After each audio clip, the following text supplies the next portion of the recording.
लग्नाला नकार देणं म्हणजे आत्महत्या करण्यास प्रवृत्त करणे नव्हे, अशी टिप्पणी मुंबई हायकोर्टाच्या नागपूर खंडपीठानं केली आहे। एक मोठी बातमी आपण बघतोय। अमरावती जिल्ह्यातील दर्यापूर तालुक्यातील एका तरुणानं एका तरुणीसोबत 9 वर्ष प्रेम संबंध ठेवले होते। मात्र पुढे पीडित तरुणीसोबत लग्न न करता दुसऱ्या मुलीसोबत प्रेम प्रकरण सुरू केलं आणि त्यानंतर पीडित मुलीनं 3 डिसेंबर 2020 ला गळफास लावून आत्महत्या केली होती, असा आरोप होता।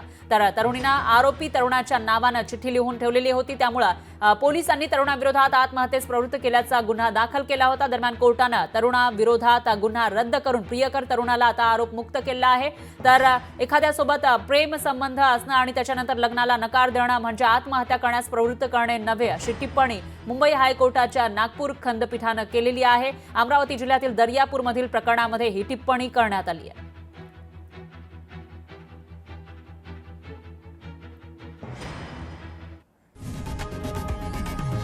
लोकशाही मराठी ऐका, पहा, जागरूक रहा।